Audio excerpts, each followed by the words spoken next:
Yo guys, I'm back with another video. My cat is going crazy right now, so if you can hear that, then it's her. I'm recording this at like 6 in the morning, so the lighting is probably pretty terrible. I just took my office lamp and put it next to my phone, but it's completely dark outside, so yeah.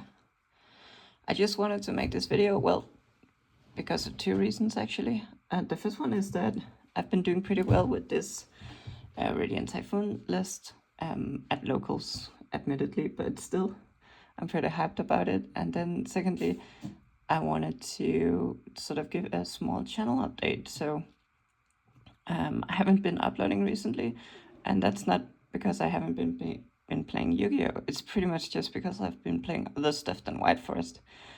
And I didn't really feel like it fit the channel to upload it here, although that is what I'm going to do today. But at the same time, I'm also going to pitch my new channel, which is where I'm going to be uploading all sorts of stuff that has nothing to do with White Forest. But it's still a Yu-Gi-Oh! Channel. It's just I wanted something a bit more general, so that I wasn't like forced into White Forest. Even though I still love White Forest, I just have been having a ton of fun with other decks, and I wanted the place to sort of share that. And also I've started streaming, so it just felt natural to create a new channel for that content as well. So it's the channel's name is Ibli underscore Yu-Gi-Oh! Ibli is like my gamer tag, I guess you could call it, even though that's kind of a silly term. But yeah, it's just called Ibli underscore Yu-Gi-Oh! I'll leave it in the description. And yeah, it's on Twitch and YouTube, and I'm trying to stream. I'm pretty new to streaming, so it's not the highest quality content, I'll admit, but it's still, I find it really fun. And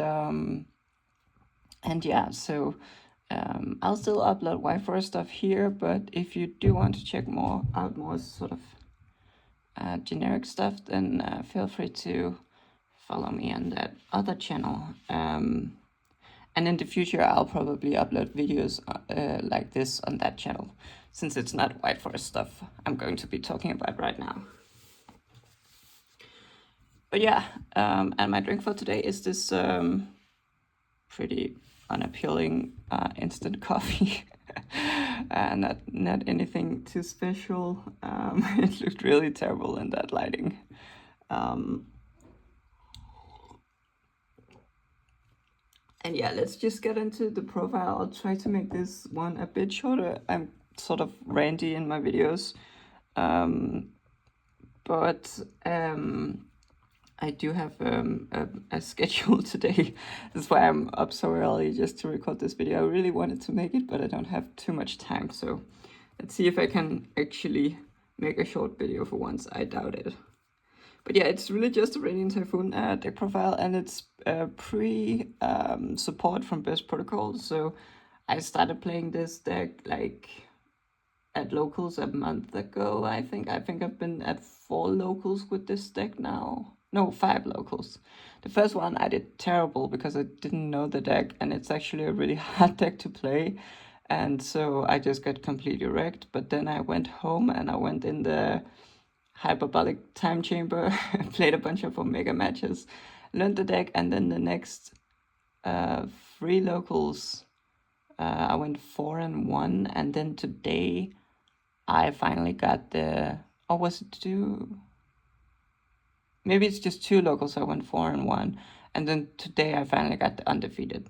So I'm pretty happy about that, because it's just, I didn't expect that much from this deck. I mean, obviously, you know, I'm not the greatest player in the world, but this deck was sort of labeled as a rogue deck right now before the support comes out, and pretty much I didn't think it would be able to compete with tier 1 strategies. I thought that it would be strong, but not really strong enough until the new support from Best Protocol comes out, which is crazy. The new support it's really, really strong. But so being able to do so well with this deck, it kind of made me think that the deck might actually be a completely viable deck right now. It's just that people don't respect it, or think that it's very good. And then after the support comes out, it might not, because people think that this is a like a bad rogue that goes to a viable meta contender once the support comes out. But I think this is actually a step beyond that. It is right now a viable meta contender, and when the new support comes out, it becomes probably one of the best decks in the game. So that's just something to look out for. I'm very positively surprised. I was just playing this deck because I really, really enjoy the playstyle. It's honestly probably the most fun gameplay I've had playing Yu-Gi-Oh! And as a disclaimer, I started in January 2024, and my favorite decks are White Forest and Mitsurugi. And I sort of really like the mid-range playstyle I found out when I started playing Mitsurugi. And I also really like spell cards. That's my favorite card type. And I really like board breakers. That's why I gravitated towards White Forest when I first started playing. Because I was like, oh, I can play this deck with board breakers. And this deck is just the embodiment of that combination, pretty much. It's a mid-range deck. It's very grindy, and it just plays a ton of board breakers. So it's just everything I have ever wanted in a deck, honestly. Obviously, I like the aesthetic of White Forest a bit more, but I do like the playstyle of this deck a lot more than White Forest because it's not as all-in at all, and it's not as feast and famine. You can do really powerful things, and the engine is also pretty small actually, so there's a lot of room in your deck building process. Yeah, so I just started playing this deck because I thought it was super cool playstyle. I was like instantly hooked, and yeah, I decided also to max rarity the deck, and that was before the prices spiked. So I'm pretty happy about that, because I've learned my lesson from Infinite Forbidden, where I did not pick up QCR Estelas or QCR sets, and they're like impossible to get now. So I was really adamant about picking up the core set QCRs for an archetype I like, or starlights in this case, when they're low, because they are going to go out of supply. And if the demand also rises, it's going to be even harder to get them. So yeah, but that's a side tangent. But also, I really, really enjoy playing this deck. If you're a White Forest player and you like board breakers, if you're like me, that really like that aspect of White Forest, then I can highly recommend this deck to you. It's crazy strong going second. Like, this deck is incapable of doing some incredible things going second, and that's even without the new support, which is just absolutely insane. And it's just so fun to play because you can do so much when you go second. And you don't feel like you're really reliant on your opponent to screw up in order to be able to like squeeze out a win. You can actually just take control of the game sometimes when you go second with this deck, which is just a breath of fresh air if you're used to playing White Forest. Even though White Forest is also pretty strong going second if you draw a good hand with, a White Forest card, an Asamina card, and a Diabell card. Those hands can be pretty strong going second as well, but this deck is just good hands almost all the time, and we'll get to why. But yeah, I've been ranting enough. It's just, I can highly recommend this deck even before Best Protocol. It's actually completely viable, I think. But yeah, let's get into the profile. It's pretty standard deck, I think, but at the same time, I have not seen many people do exactly this with Radiant Typhoon pre-burst protocols, so let's see. But yeah, you obviously play 3 Crochet. It's like the strongest card in the deck, like from an extended point of view. It grabs MST and a Radiant Typhoon card, so it's like +1 or +2, however you want to call it. It's like Pot of Greed, or there's many ways to talk about these kinds of card. She also randomly has protection when your opponent doesn't have any spells and traps, so she can't be destroyed by battle or card effects, and people screw up on that all the time.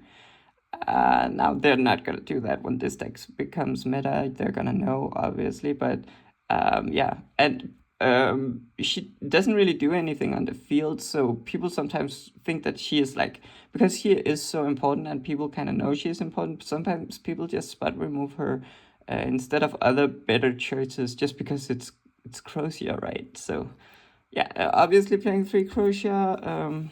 Let's see if there's room on the screen. Yeah, you can put it. I can put it up here, and then 3 Eldam also. It's just a starter. It grabs a Radiant Typhoon monster or MST, and it all the small ones can special summon themselves if you have MST in your graveyard or your opponent don't have any spell traps. This is why when you go second, you just want to see MST every time, because even if your opponent has a back row, if you see MST and you get it in the graveyard, all your small Radiant Typhoon monsters become Terratops, and so it's just really important to get that MST in the graveyard when you go second. And this one is just, summon itself, grab another one, so you can facilitate some extra deck plays.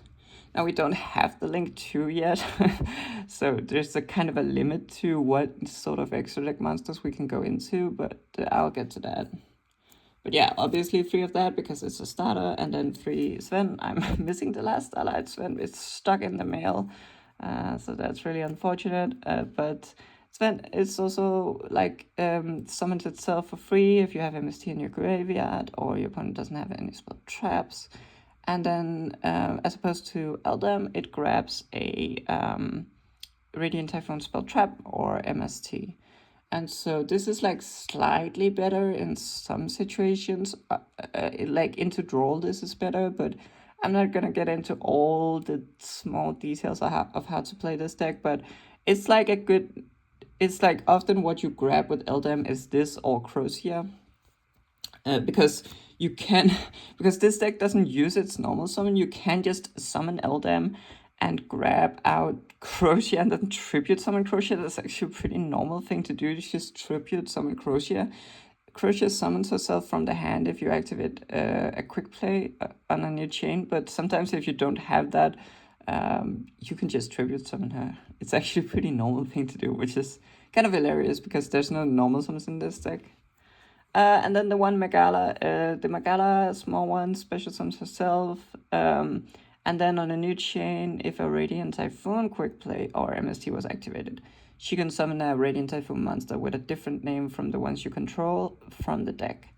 And so this is like this is just a one-off really, because you need specifically a Radiant Typhoon quick play or MST. It can't be any other quick play like Croatia, who triggers off any quick play. This only triggers off the in-engine quick plays. So it's not really a reliable starter because we don't have enough quick plays, Radiant Typhoon quick plays, for that to be consistent. And also you can't really, a lot of the time, make use of MST. You can't even activate MST a lot of the times going first unless you already have a Radiant Typhoon quick play. So opening Megala plus an MST or this also doesn't really do anything. So it's just really an extender and an endboard piece, because you can you can summon your boss masters with this pretty much. You'd probably use this most often just to summon Croatia, and if you already have Croatia in rotation, you summon out the 2 boss masters that we'll get to right now. So yeah, there are also builds where you play a lot more engine and you play more Radiant Typhoon quick plays and then more copies of Megala, just to make Megala more consistently work as a starter. But I don't think that that's like the most optimal way to play this deck, because the consistency is actually pretty fine if you do some other stuff that we'll get to. But yeah, we can talk about that after the engine part, I guess. I really like this deck, if you can't tell. But yeah, so that's like 10 of these. And then the last 3 monsters we have is... well, really, I'm trying to play 2 of the Phonics, which is like the big boss monster. It special summons itself on a new chain when a quick play is activated, either from the hand or from the graveyard, but that's only if the quick play was Mystical Space Typhoon. And then on a new chain, after a quick play is activated, you can target 2 cards your opponent controls and spin them back into the deck, which is really powerful, of course. It is kind of easy for your opponent to interact with, because all of the Radiant Typhoon's monsters did trigger on a new chain after a quick play was activated. So this guy needs to like stay on the field for the whole chain resolution, and then on a new chain it will trigger. So your opponent has a lot of room to remove this card before it will trigger on a new chain. But it's actually sometimes fine, because if you, for example, summon this from the hand and then use a quick play and then they deal with it before it gets to trigger, it goes to the graveyard, you can MST, it comes back.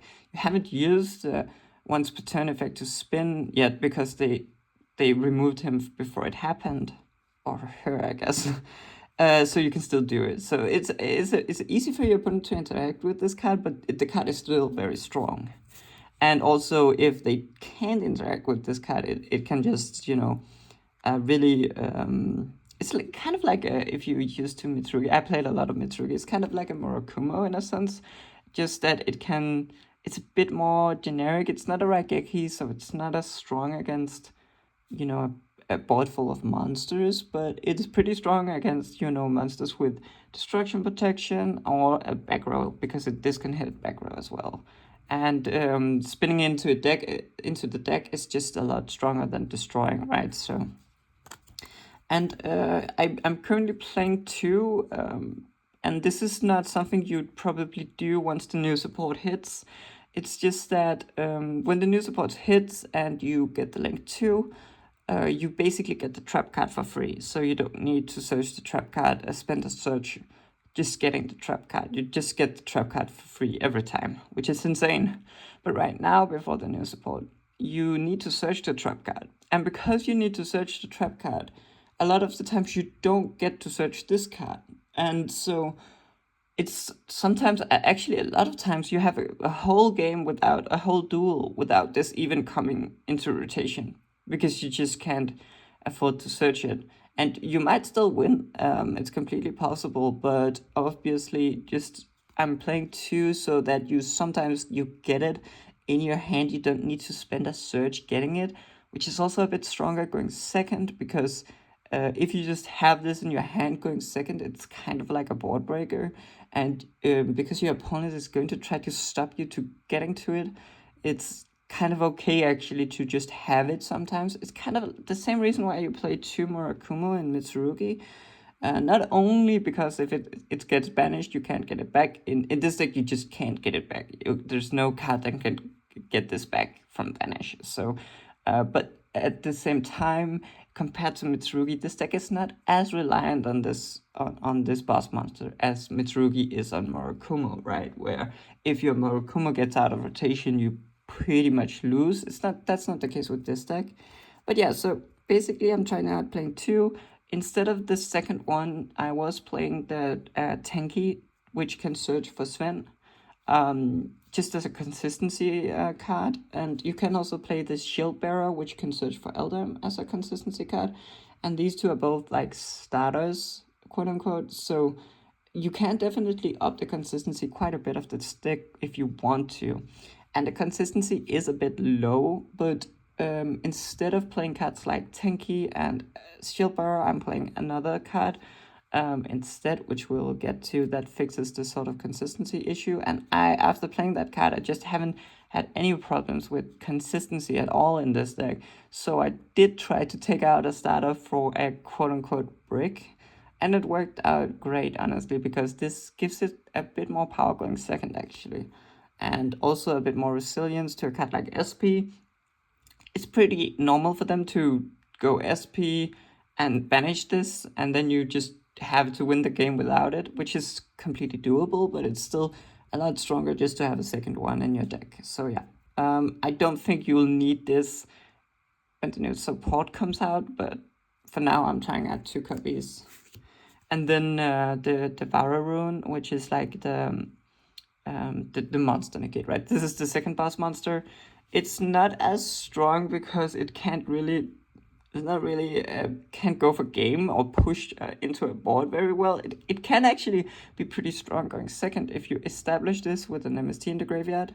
So like Phonics, it summons itself from the hand or graveyard when a quick play is activated, but if it is going to summon itself from the graveyard, it has to be MST, but it can summon itself from the hand with any quick play. And then it's a monster negate if MST in the graveyard. And if there's two MSTs in the graveyard, it's a monster negate plus destroy.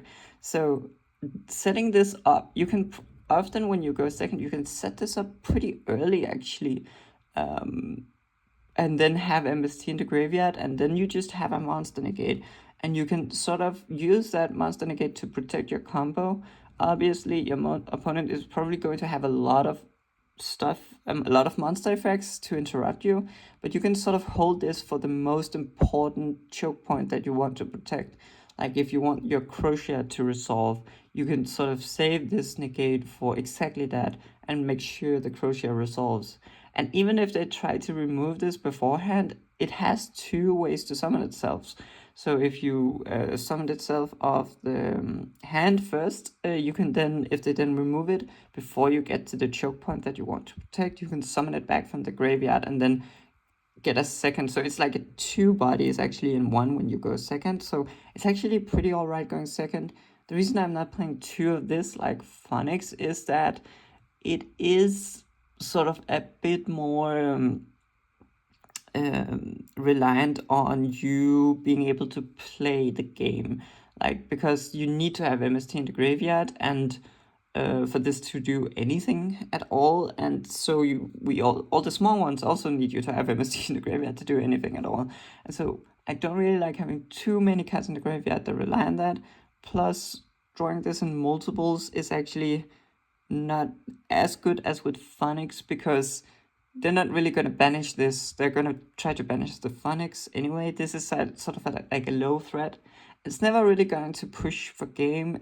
It can be the reason you win because it is a monster negate every turn, but it's just very weak on the board a lot of the time. So it's a perfect one-off, I think. Oh boy, I'm ranting a lot, but I really like this deck. Let me get some coffee. And that's all the monsters in the deck. You can it's 13 monsters. You can obviously just play 12, right? You don't need the second Phonics. I just kind of like it right now, and when the new support hits, I don't think I will be playing it, but maybe, I don't know, because the thing is also when this deck gets more popular, I think people will try to counter it a lot more, and one of the ways to counter is just to banish the Phonics. And if you banish the Phonics and you have a deck that is very strong in the grind game, for example like Orcust or Malice or something like that, it's really hard for Radiant Typhoon to win. So maybe we'll get to a meta game where the second Phonics might actually be pretty good. Like in exactly the same way as the second Murakumo was really good. I think we might also get to a metagame where the second Phonics is really good. But right now, it's not really necessary to play two because of that reason, because people are not targeting this deck at all right now. And then for the some more engine cards, we have 3 Chants. This is just, it grabs a level 4 and lower Radiant Typhoon monster from your hand, from your deck to your hand. And it can also be activated again to add MST. So you can activate this twice per turn. One time to add a small Radiant Typhoon monster, and another time to add MST. And it's just really bread and butter card. It's like a starter, I guess. It's just a consistency piece. The great thing about the Radiant Typhoon quick plays is that you can activate them twice, and that's just so important because all your guys trigger off quick plays, and sometimes with a card like Phonics, you need 2 quick plays actually to make it into an interruption. You need one to summon it, and then another one to trigger its interruption effect, to spin 2 cards on the field, right? So the Radiant Typhoon quick plays are just really nice because you can just activate them a lot of the time. You can this can potentially turn into 3 quick play activations during a game when you go second. You activate it once to grab a monster, you activate it twice to grab MST, and then you activate MST, right? So And it also means that drawing them in multiples is not bad at all. Like sometimes, of course, it is a bit bad to draw to draw pairs, but this deck just mitigates that problem a lot because you can activate them twice. So drawing multiples is sometimes completely fine because you want to see the MST anyway. So if you draw 2 chance in your opening hand going second, then one of them is just going to turn into a Mystical Space Typhoon, and you need the Mystical Space Typhoon anyway. So like these quick plays is just really high quality. And also, I guess the small detail is that if you MST one of the quick plays, it will reset itself, and that's pretty good for securing follow up on the next turn. That is going to be a lot more important of a mechanic when the new support hits, because we get a new quick play, which is like an endboard piece. Currently, none of the quick plays we have available are endboard pieces, so that whole MST your own quick play interaction is not as important. But sometimes when you go first, you just want to get an MST in the graveyard so that your Varurum becomes a monster negate, because you want to protect your Megala, or you want to play on the nib. So you need that monster negate, and so you need to get MST in the graveyard. And one of the ways to do that is to activate a quick play and then chain MST and pop it, so that your MST goes to the graveyard and you don't lose out on value. You still get the chant for follow up on the next turn. So yeah, 3 chants, and then obviously also 3 visions. This card is crazy. You probably know this from decks like Sky Striker. You draw 2, then you discard a Radiant Typhoon card or a Quick Play. But it's a lot better in the Radiant Typhoon deck, because you can also just discard a Radiant Typhoon card. It doesn't even have to be a Quick Play Radiant Typhoon or anything like that. It can also just be a monster. So this is also why opening multiple Radiant Typhoon monsters when you go second or when you go first, this card is able to smooth out your hand. Because if you draw something like Phonics, that's a card that's completely, or even Varun, right? You just bin these cards into the graveyard and get some new cards instead. If you draw 2 Eldams, 2 Sven, you just get rid of one of the Svens. And that's why this deck is like so fun to play, because the number of like this vision just fixes your hand so much. And it's like normally when you draw duplicates going second, it's really bad, and you're probably going to lose because you drew 2 L sets or probably not 2 Estelas, but like 2 Sylvies or something like that. And it's just like, that's just a -1 by default, right? I'm just playing with a 4-card hand. And in this deck, that's really not the case, because all your quick plays can activate twice, so it's no problem drawing multiples. And then you can always search vision and get rid of your duplicates. And obviously, it's just crazy to draw 2, because that's an instant consistency boost, right? Without having to play extra starters. You're just more often going to see a starter when you open vision. And also, it can also be used twice to search MST. It's just a crazy card. It's crazy strong going second, because you can dig for your non-engine.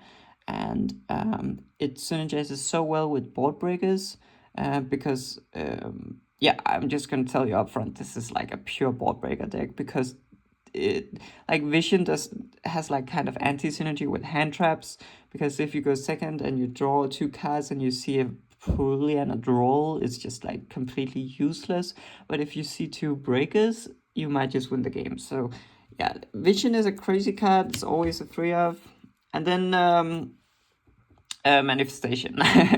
So yeah, this card is terrible.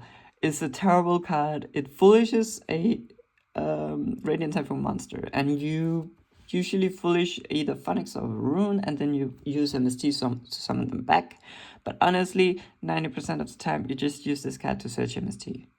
And that's you still play it 1 copy, because you just need extra quick plays. Like I said, you just need to activate a lot of quick plays. Sometimes you have a Phonics in the hand, and you have already went through your chant and your vision, and you just need a way to summon the Phonics, and to spin something back. And then you grab Manifestation and you use it to grab MST, then on a new chain Phoenix will summon themselves, then you MST something when Phoenix is on the field, and it'll spin something back. So it's just 2 quick plays in one. It triggers all your stuff, it gets you MST. Sometimes, you know, all you want is just MST. In this deck, you want to see MST every single game. You want to see, going first, you want to see as many MSTs as you can. Going second, you want to see at least 1 MST every single game. And if you're playing in a matchup where MST is strong, you want to see as many MST as you can. So just having an extra MST searcher, it's just good, honestly. When the new support comes out, this is going to be replaced by Elation, which is a much stronger quick play. But you still need the third name, the third quick play name in the deck for the deck to make sense. And then finally, of course, Mandate. This is a crazy card. It's kind of dumb, honestly. Like, I'm a bit worried that this is going to be a pretty hated deck if they don't ban Featherstorm, because this kind of, you know, this deck going first, it's not uncommon for this deck to set up 3 Omni Negates, right? Because you have 3 MSTs and this turns your MST into Omni Negates. And yeah, and then it also shuffles 3 quick plays into your graveyard every turn to draw a card. So on your turn you can draw a card, on their turn you can draw a card, on your turn you can draw a card. It's a crazy strong card. And the thing is, we get this for free when the new support comes out, because the link 2 just places this face up in your spell zone, like True Light style. So it's even strong going second. Right now, we need to search this card and we need to set it face down, so it's only good going first. But yeah, so that's why this deck is going to be completely, like, the power level is going to increase like by 50% or something like that when the new support comes out. But for now, we need to hard search this. It's still obviously really strong. Just even when you need to spend a search getting it, it's still worth it. But it's only really good going first. Or sometimes if you're in a really grindy matchup like Drago Tail or something, you might keep it in post side. Even going second, just to be able to set it up and win the grind game, because it does draw a lot of cards. So yeah, that's pretty much all the engine. You only really, this is 21 cards. You don't need to play the second Phoenix, so you only really need to play 20 engine cards. That's all you need to play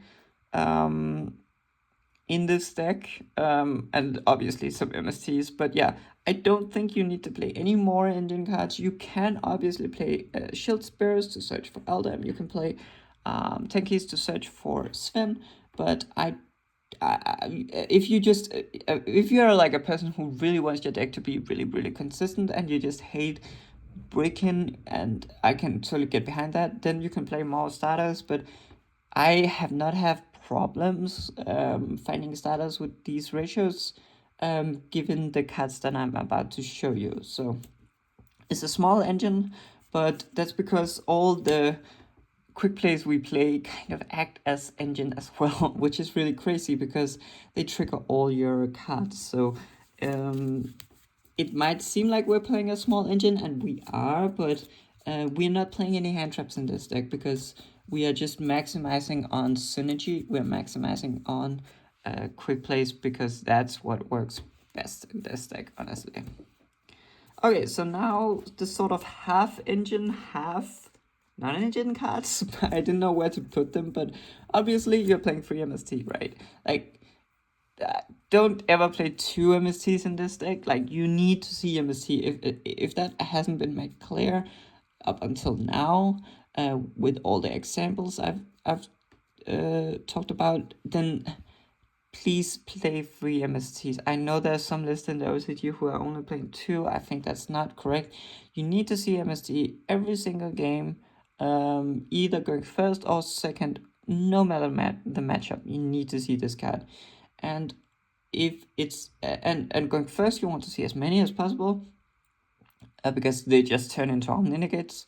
And going second, you also kind of want to see as many as possible if you're in a matchup where MST is good, but you always want to see at least 1.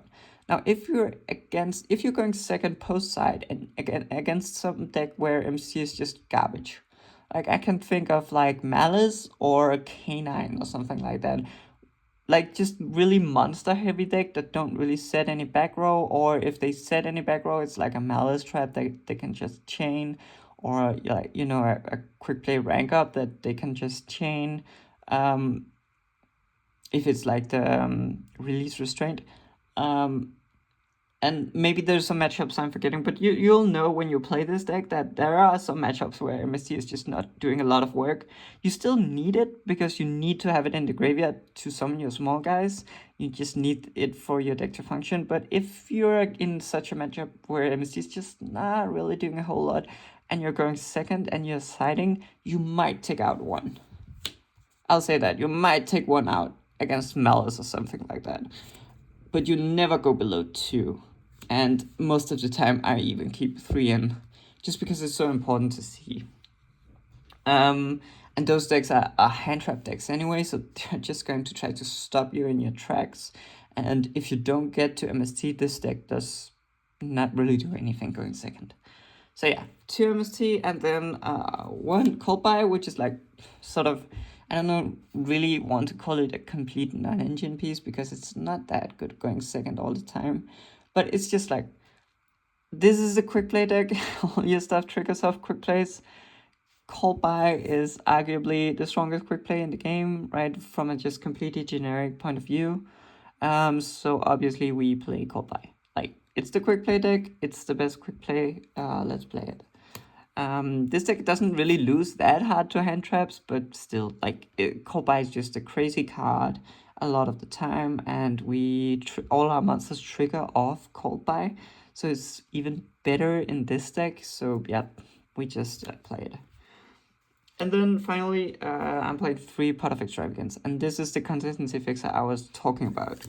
This is a crazy strong card in this build of the deck, because not only does this Pot of Extravagance fix the consistency issues that the deck has, where you don't really see a lot of starters, but it fixes it in a way that is a lot stronger than cards like Tenki or Shieldbearer does. Because those cards, they can also come with a bunch of problems where if you're playing like a Tenki, right, it can only search Sven. You're kind of just playing 4 copies of Sven, right? But one of your Svens just have an extra step involved. You need to activate Tenki and then you get Sven. And the problem with that is not only is those cards kind of clunky into draw, because you need to start with the Tenki if you don't have anything else, and then you get drawled and you just can't use your Sven for anything, right? Because Sven is also a card that searches. But furthermore, having 4 copies of Sven just increases the likelihood of drawing duplicates by quite a lot. And when you draw duplicates going first and you don't get to vision, it can be very awkward. Like, you can draw like 2 Svens and a Tenki, and it's just a terrible hand.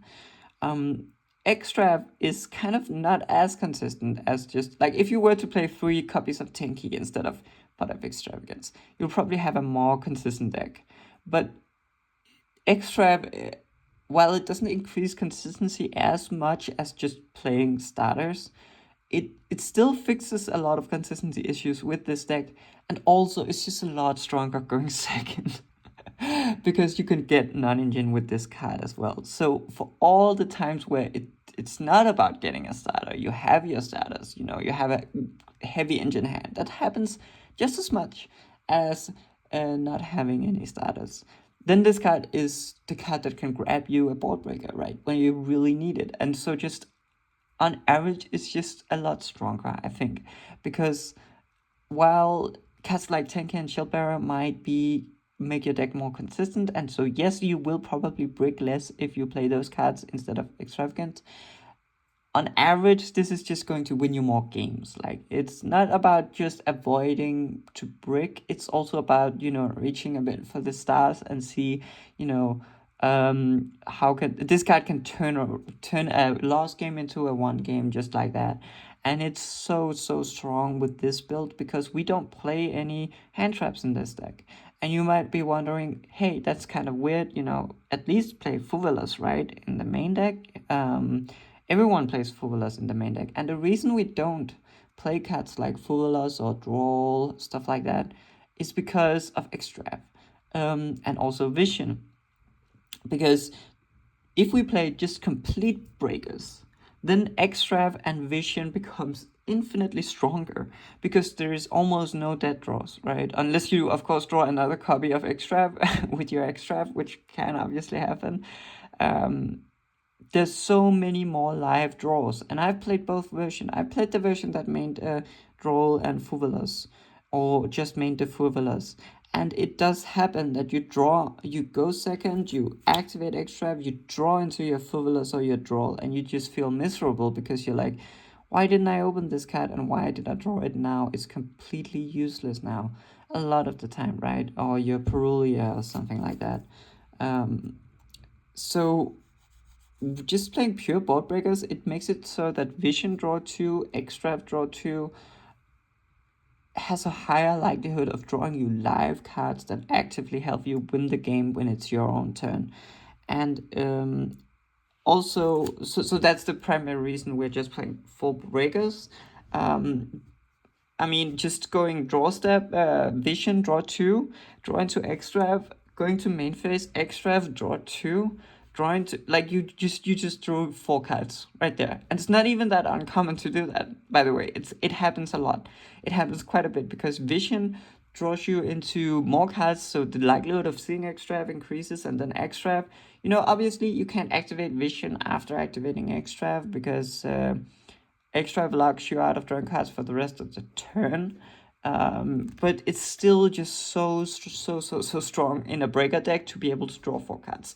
And Extrav is really, I've been playing that card a lot in Mitsurugi as well, and it is really at its strongest in a breaker deck because it makes it so that this card is really super strong going second. It's obviously also super strong going first, but it makes a huge difference that it can't hit any dead cards when you go second if your deck is all breakers. It makes a huge difference, and sort of the only thing that becomes a kind of iffy if you don't main cards like Droll and Fulas is when you play against combo decks, and we'll get to that. Combo decks, it's definitely this deck's weak point. Like full-on combo slob is really good against this deck because we just play breakers, and obviously there's some decks where you just can't break them. Like I played against Malice Mitsurugi yesterday, and let me tell you, the only reason I won that match was because I won the die roll. Because that deck is crazy going first, and you cannot break Malice Mitsurugi. Or even if you do break it, you're not winning the game. But that's another story. So yeah, Extrav is completely crazy in this deck. If you don't play it, I urge you to try it out and just see for yourself.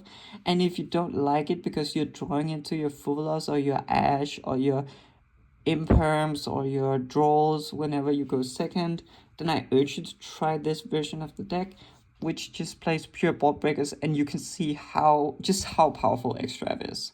As a consistency piece, as a non-engine piece, as sort of everything. It just it really does everything in this deck. It actually does everything you could want it to do. So that's why I'm kind of listing it as an engine piece, kind of listing it as a non-engine piece, because it really is both in actuality. So yeah, enough about that card. But I mean, I really want to hammer home that is, I think, the best card to play in this deck. And now to the board breakers. So there's only 12 slots left, which might not seem like a lot actually, because it's like 12 non-engine. That's not really that much.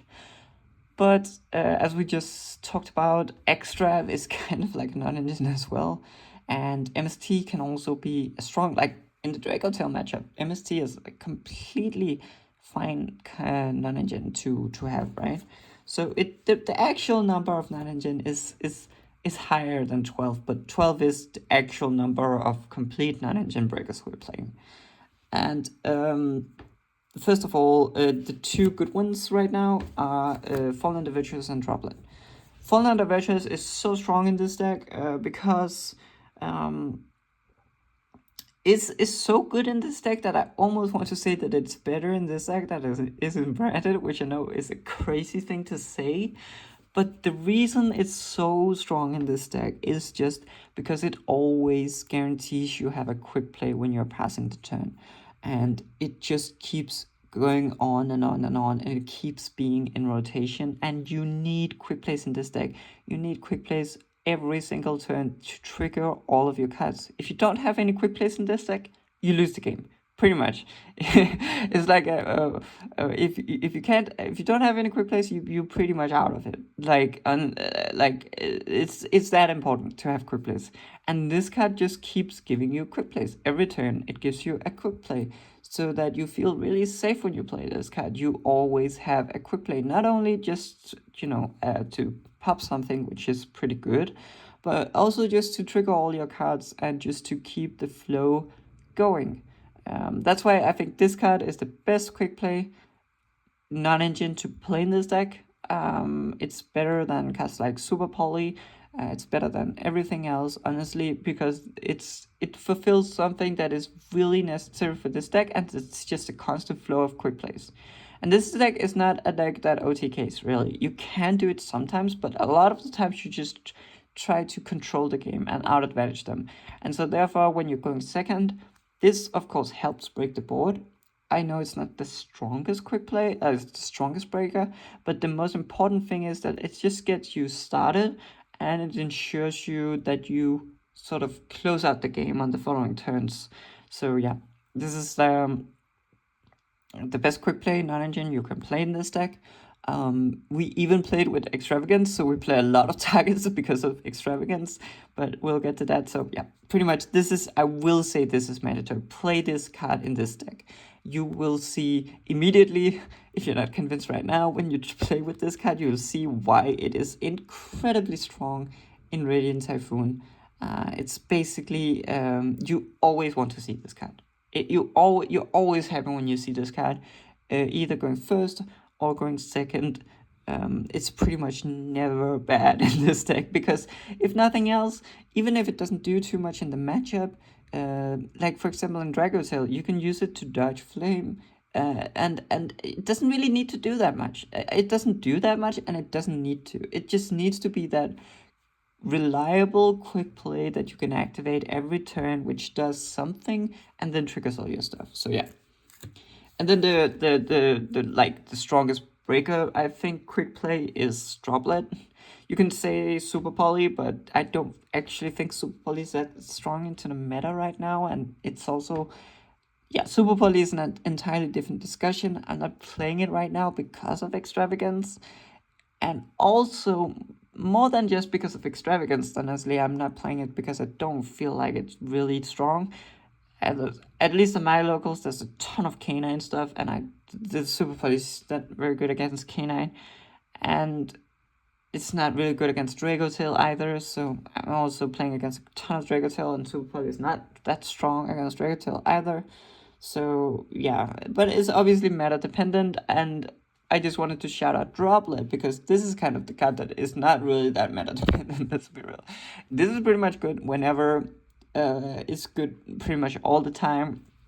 It's amazing at dodging. So if they try to imperm your Crochet, you can dodge it with Droplet. If they try to flame your MST or your card, you can dodge it with Droplet. Droplet is just you all know Droplet. It's a strong card. It's even stronger in this deck because it's a quick play, right? So that's like sort of the 6 really strong breakers, and then we come to the 6 not as strong breakers. Now, I want to preface this with when Burst Protocol comes out, we get the new Sheena Wind Hand Trap, which is not a quick play, but it's incredibly strong in the Wind decks. And we also get Forbidden Crown, which is also a pretty goddamn strong card in this deck as well.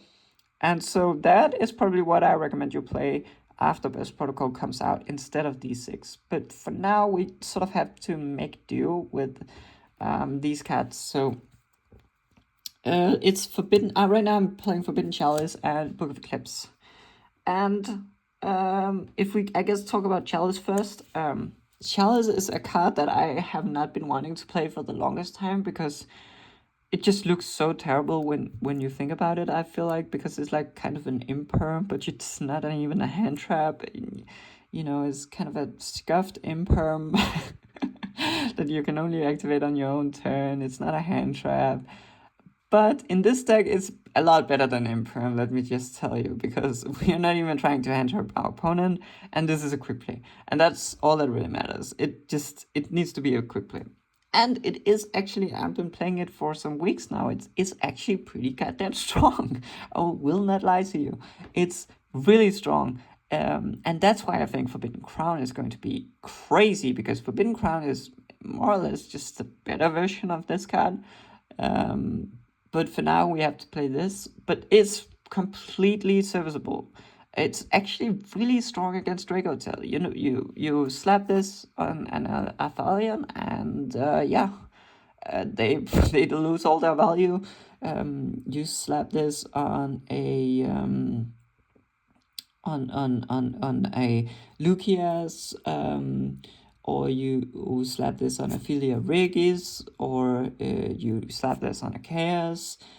It's really strong card against Draco Tail. It's really strong against Draco Tail. This is most often against Draco Tail. This is the card that closes out the game, because if you if you interrupt their Aphelion or their Philia Regis, it's most often it's just done right after that point. And it also have applications in a lot of other matchups because it's very generic, right? So you can even use it against, K9 against Ripper. You can use it against a lot of stuff. It's so generic. You can pretty much always find a use of it. Now, it's never going to be crazy amazing, right? It's not like Super Poly, where if Super Poly is good, it will just win you the game. But it does do what it needs to do in this deck, and that's just be a reliable quick play that you can use going second. And that's the most important part, I feel like, about these quick plays. You want them to be reliable. And Chalice, it's not the strongest interruption, kind of like Fallen and the Virtuous, but it's very reliable. It's almost going to do something in every single matchup. And then it also has matchups that's really strong in against Dragotel, which is a top deck right now. So yeah, definitely playing this. And then the last slot is like, this can definitely be something else. Like, leave, I know nobody is going to watch this. Leave your spicy picks in the comment below. I'm considering trying out enemy controller personally, but this last slot here is basically just what I want. I think there's not really any good generic quick plays left at this point. So this last slot before Burst Protocol comes out is just, I feel like this is going to be what counters the meta at your locals. So at my locals, there's a ton of K9 decks, Mangosaur K9, Pure K9, K9 Crystron, K9 Mitsurugi, just infinite K9. And so I'm playing Book of Eclipse because it's pretty good against non-linked decks, right? Obviously, if your locals is a lot of Draco Tail and Malice, this is terrible. It's terrible against Malice, terrible against Draco Tail. But yeah, so this is like, I don't really feel there's any generically strong quick plays left at this point. So this is just whatever you feel like counters the metagame you're playing in at the moment. And that's Book of Eclipse for me. And obviously I take this out if I'm playing against Draco or something like that. But yeah, that's pretty much the main deck. It's already been 53 minutes. So let me see if I can actually, but I'm having a lot of fun, so I don't even know why I'm rushing myself, but yeah. Okay, so I think I will go into the extra deck, and the extra deck is a bit funny, I guess, since we're playing Extravagance, and that's obviously, the big downside with Extravagance is, of course, your extra deck is kind of neutered by it. The good thing is that in this deck, there's not a lot of good extra deck monsters anyway, because you get windlocked by Crocia and Megala. And let me tell you, there's not really any strong wind extra deck monsters. Like, there's a few good ones, but for the most part, there's just really not a lot to do with your extra deck in this deck. And that's, of course, before we get the Link 2, I'm saying once again, because when we get the Link 2, we have a insanely strong extra deck monster we want to play. Now, we can still play Extravagance because we just play 3 of the new Link 2. It does obviously limit some of our toolbox options, But yeah, for now we are not using the extra deck a lot. Let me just tell you, because there's not a lot of strong wind extra deck monsters. But yeah, we're playing 3 Albion and 2 Dragon that Devours the Dogma for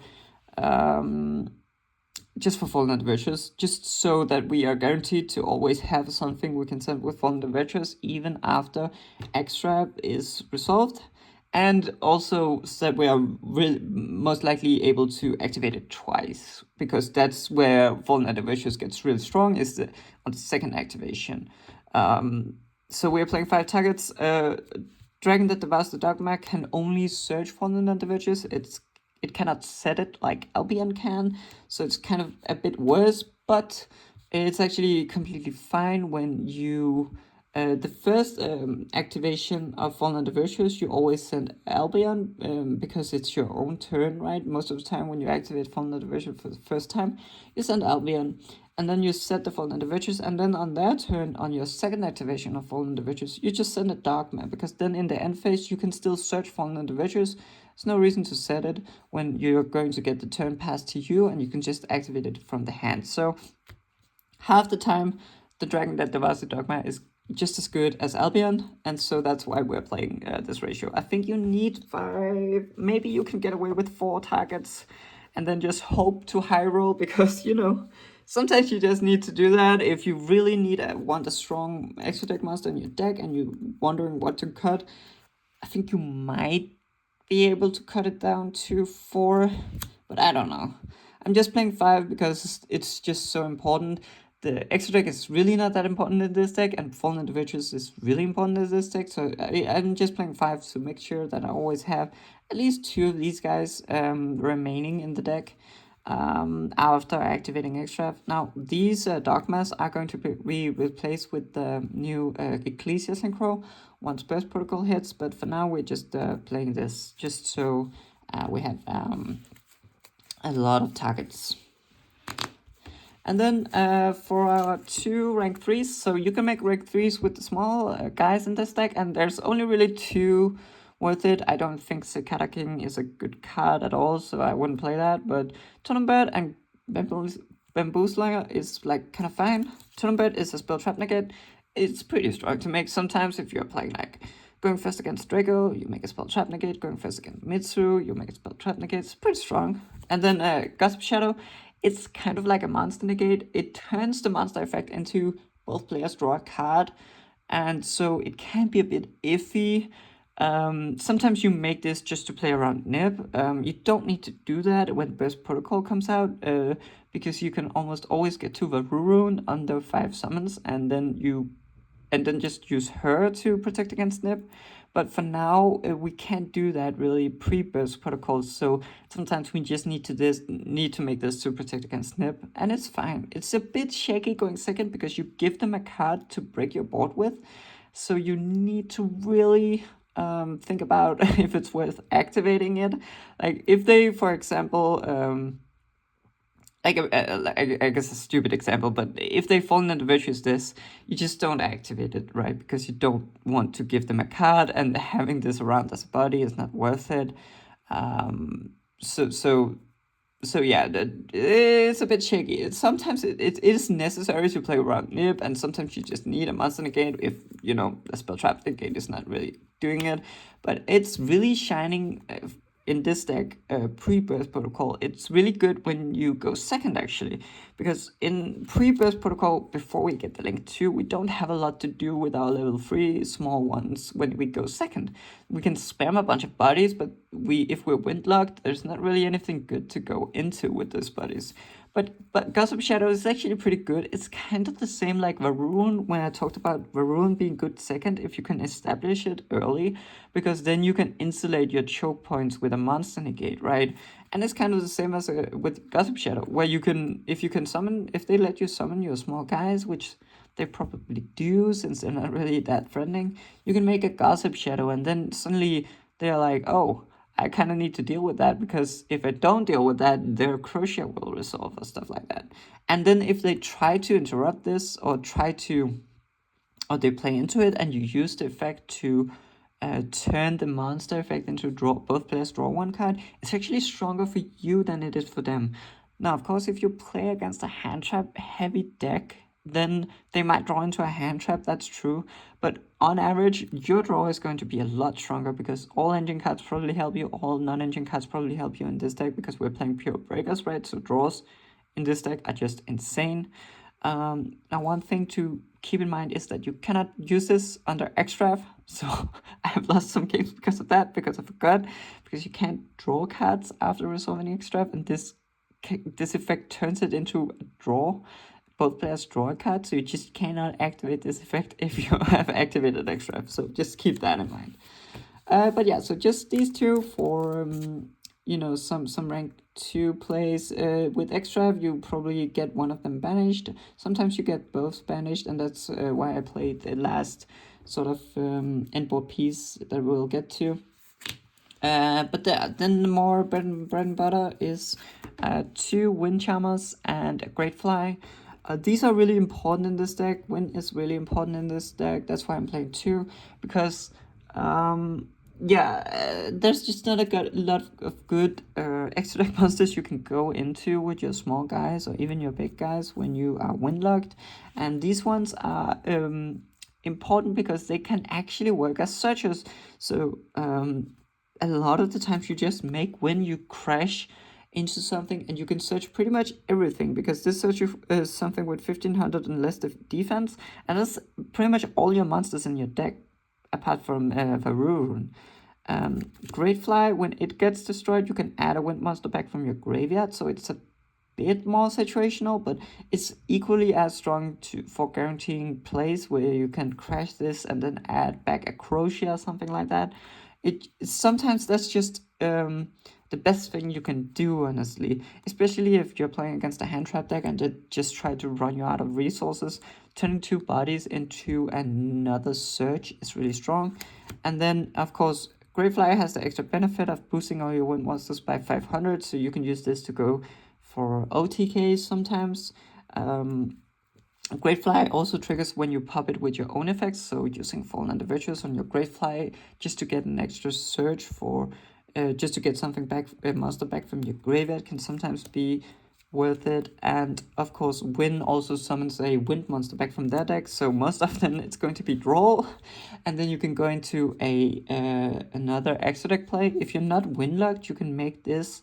Like, if you're just playing with the small guys, you can make this, summon back the draw, and then go into something like an SP, or you can just go to battle, crash this, and then you use your body, your draw for something else. Against Dracotail, you can also get the pan back. You can steal the pan from them, which is pretty strong actually, because the pan obviously triggers when the fusion monster leaves the field. And so if you want to avoid that, because you're really trying to outgrant Draco when you're playing against that deck, it's really strong to take the pan. It's also a strong beater as well. So yeah, just play these because it's really good. It's like a glue card. It just makes it's kind of an extender actually. You do lose the battle phase, kind of, quote unquote, if you crash in, right? But sometimes that is what you need to do in order to keep playing. So yeah, and then just an SP and a Typhon. SP probably always in every deck, so we don't need to talk about that. But Typhon, you might not play this when the new when the Link 2 hits, because you need to play 3 copies of the Link 2 because of Part of Extravagance, and so the extra deck space does get kind of tight. And one card you might choose to cut is Typhon. I really like Typhon in this deck, so I don't know how I'm gonna not I don't want to cut this card. Maybe I'll have to, but I really like this card in this deck. It's strong against Draco, it's strong against, you know, a lot of decks. And this is also a very low to the ground deck, so a lot of the time Typhon is going to be what saves you. I definitely really like this card in this deck. It's not like mandatory at all, so we're not playing multiples for Pot of Extravagance or anything like that, but it's a strong toolbox option. And then last one, these 3 are kind of also cards that are cuttable. You can play Super Poly instead if you want to. Obviously, when the new Link 2 comes out, you might not even play these at all, but the first one is the Doom Eagle. This is just a Link 3, so you can make it with the Charmer, summon something back, go into this. You can also, you know, obviously hard make it with your bodies. It takes a monster in their graveyard and spins it back. So it's kind of like, yeah, it just deals with a monster in their graveyard. It's pretty good when you've broken the board, you set up this and you spin their follower back in the graveyard. And then you try to win the grind game. And it's a quick effect, so it can also do it on your opponent's turn. So if you, for example, playing against some cards with have ignition activated effects in the graveyard, like for example against Brand, it's really strong because you banish you shuffle that back their Albion, so they don't get it in the end phase. And then when it goes to their turn, they try to interact with something in the graveyard, you shuffle back that as well. It's just really good against graveyard decks. Against Mitsurugi, you shuffle back their ritual monsters when you have broken the board, just to guarantee the game. And yeah. And then finally I'm playing a Mouser and a Fergit. This is primarily because, and I don't think you should play this with Burst Protocol hits, but right now, playing extra, sometimes you, when you go first, you banish both the Totem Burn and the Gospel Shadow. And so you don't really have anything to do with your small guys. And that's where Mouser comes in, because you can make this with the small guys, because it requires 2 Beast Warrior, and a Winged Beast monster, so you can make it with Sven and Eldam.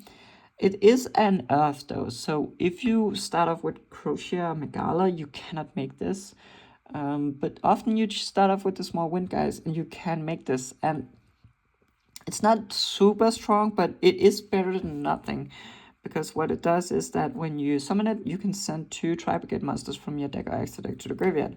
And so you pretty much send a Dragon that Devours a Dogma, because it is treated as a Tri-Brigade card. I'm pretty sure.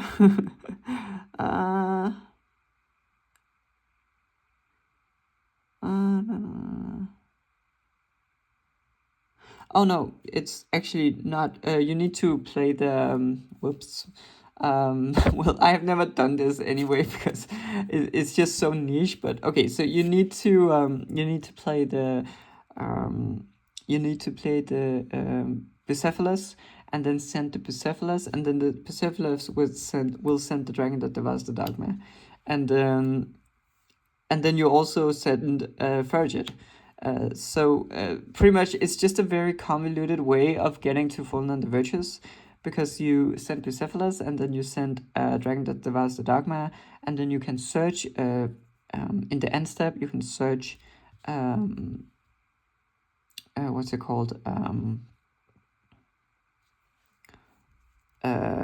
Fallen and the Virtues, and then you can use Fallen and the Virtues on your own Crochet, because Crochet cannot be destroyed when you go first. And then you send Albion, and then Albion triggers, and then you set another copy of Fallen and the Virtues. So it's a really it's a really convoluted way. You also need to play Bucephalus, by the way. I have never resolved this actually. It's so niche that it never happens, but I just don't know what to use the extra experts for. But I'm happy I have not, because I guess I would have cheated, because this is not a Tri-Brigade card. So you can't send these 2. You need to also play the Bucephalus. That's a bit embarrassing. But anyway, you get the idea. The idea is pretty much just to search for Fallen and the Virtues. If you happen to banish out both of these with Pot of Extravagance, and it comes up even more rarely than that, because you cannot banish the target you send for this, right? So if Fergit gets banished with extra, but this doesn't, it doesn't make sense to make this, because you need to send 2 different Tri-Brigade monsters. So a lot of the times, I'm gonna be honest, this could probably be something better, because this just doesn't really happen statistically very much. It's like very niche that you banish both of these and not this. But so maybe I'm going to recommend Fortune Tune and Zeus instead, because that's probably better actually to be able to break boards. But yeah, okay.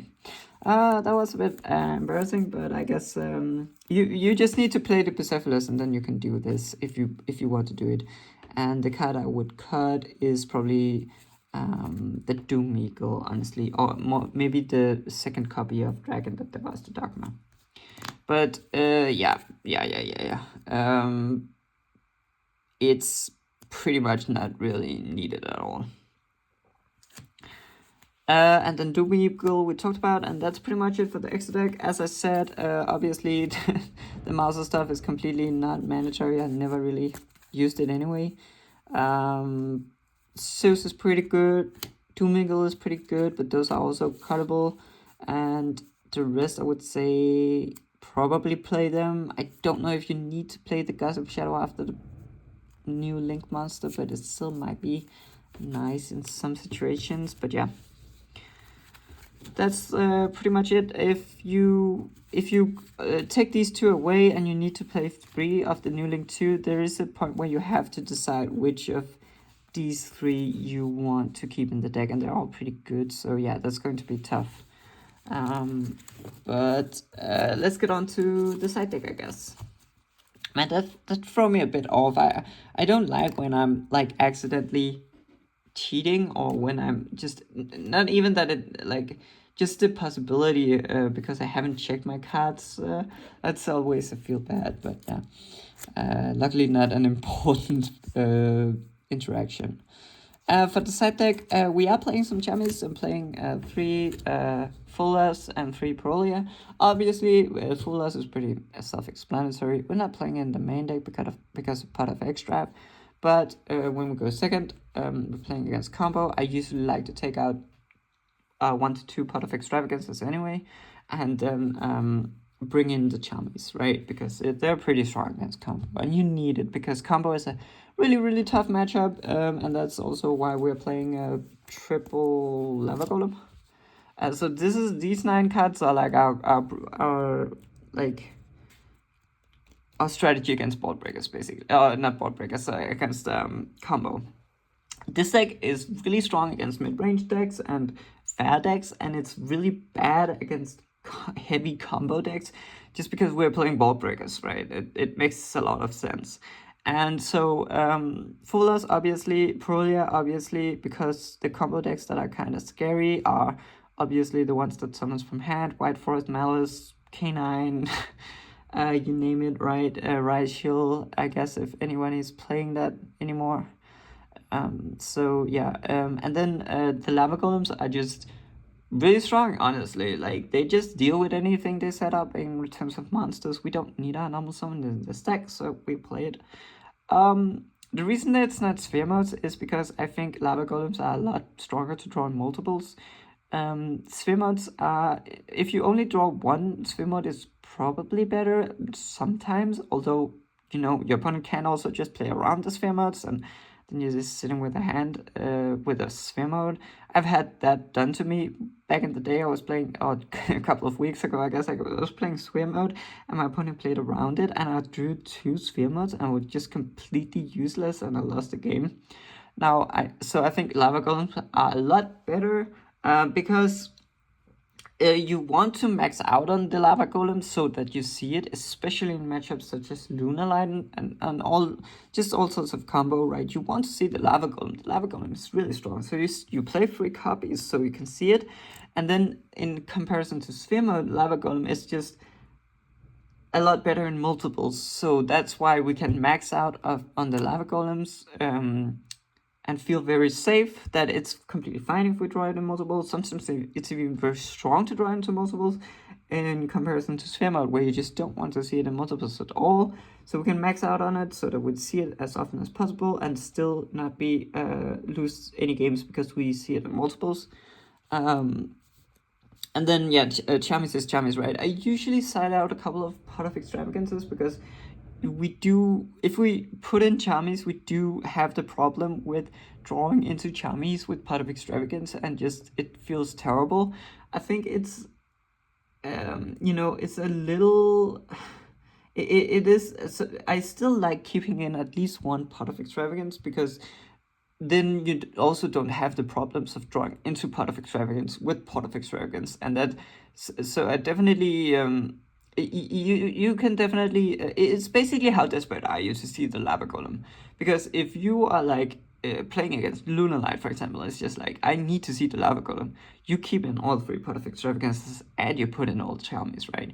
And the same thing goes against like if you're just playing against a deck where like I just I just need to high roll, right? I need my only chance of winning against this combo slob is if I high roll, I don't draw any, I open Charmies, I Charmy them, I draw into a Pot of Extravagance, I activate Extravagance, I don't draw into any additional Charmers. I just need all cards I can get, I need to high roll my opponents.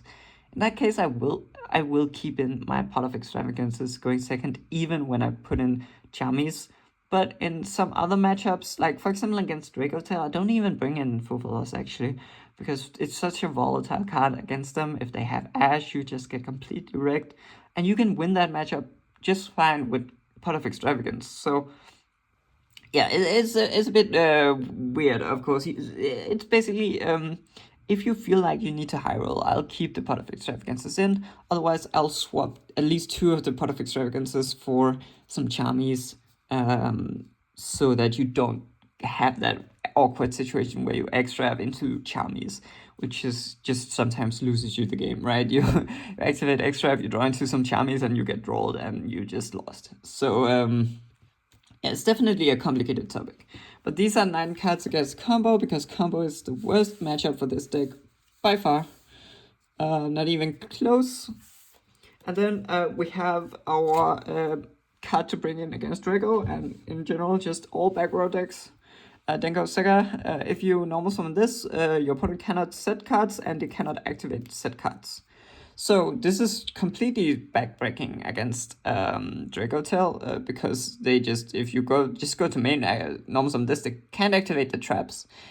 If they try to use Famina and Fusion, they can't activate any of the Dracotail effects in the graveyard, because those effects all involve setting a card, and you cannot set cards when Denko Seka is on the field. So this is crazy against Dracotail. It's also crazy strong against this deck. So if this deck ever becomes meta, just slap this one in the Denko second when you go second, and they just cannot activate any of their set MSTs. They cannot activate their mandate. Yeah, so Denko Sega is just a strong card, because all these 9, Charmies and Lava Golems, they all deal, or at least attempt to deal with the crazy monster spam decks, right? Just creating a really strong monster in board. And the Denko Segas really complement that well when going second, because you can side these in when dealing with a deck that focuses on the back row instead. So yeah, I like these 12 going second cards a ton, because they complement each other really well. I think you should play these 12. Honestly, I think these are the best 12 cards you could play. Maybe there's an argument for something like evenly matched if your play local has a lot of Enneacraft and stuff like that. But I do think that these are like, you need a lot of cards against combo. And then also you need something. I need something to take out the Book of Eclipses against Dracotail, and this is also such a strong cast against Dracotail, and Odeon, and Pure Mitsurugi, and even Pure Canine. Just any decks that sets a lot of cards in the back row, the Denko just deals with that, and the rest of cards deal with the monster heavy decks. And then finally, for going first, we have the Toxic Featherstorms. I mean, there's really not a lot to say about this. It's crazy strong. If you find this card, and you do find it a lot, because you draw 2 with Vision into and then you draw 2 with Extra, and you see this card really. And if you see it, you win the game. I have never lost a game where I resolved this card. And it's completely broken, it's not fun, it's super toxic, it just completely turns the game into a non-game. And yeah, you still play because it's legal. And I really hope they ban it, because this is by far the #1 card people have to complain about at my locals when I'm playing this deck. And I guess I could just not play it, but I still want to win. But yeah, I hope they hit it, because it's a toxic card. It's completely broken. I've never lost a game where I resolved this card at all. You can side it in all matchups. It's always good to side in all matchups. And that's also the thing that makes it even more insane, actually. is that it makes it so that we can just have only one card for going first in our whole side deck. Like all these cards up here are dedicated going second cards. And the only card we need going first is this, right? So, and this, because it works in all matchups. It's completely generic, works in all matchups. If they ban it, I think I would play Ash Blossom. So you have, if you notice, I'm not playing Ash Blossom because there's it's just not playing hand traps. But I think Ash Blossom is the next best thing after this gets hit, because it's a card that is going first side deck option that works in all matchups, because pretty much everyone is going to bring in Peruli against you, and Ash is going to be decent in pretty much all matchups when you go first. So that makes it so we can keep these 12, the late lineup here intact, and then swap these out with Ash Blossom, and then sign in Ash Blossom when going first. And I know it's a lot weaker than Featherstorm, but I do hope they hit this card, honestly, because it's broken. Okay, so that was my deck profile. Thank you for watching. If you made it this far, I do apologize for the Mouser stuff. That was not really on my radar, actually, but I guess I caught it here, so that's pretty good. Descent to Tri-Brigade Monsters. For some reason, I thought that this was treated as a Tri-Brigade monster, but it's not. It just searches Tri-Brigade cards. You still need the Bucephalus, which can, when sent to the graveyard, send any beast or Winged Beast or Beast Warrior to the graveyard from your extra deck. So it's just an extra step. However, bearing that in mind, I don't think it's worth it, because I don't want to cut any of these other cards for that. So I think in that case, I would rather play Fortune Tune and Zeus instead of these two. So just a small, I guess, errata on that. And I'm sorry about that. And luckily, it has never occurred or won me any games. So yeah. I'm gonna turn off the video here. Remember to check out my new channel if you feel like it, I guess. I'm gonna link it to that, and yeah, probably no one watched this, but thank you if you did.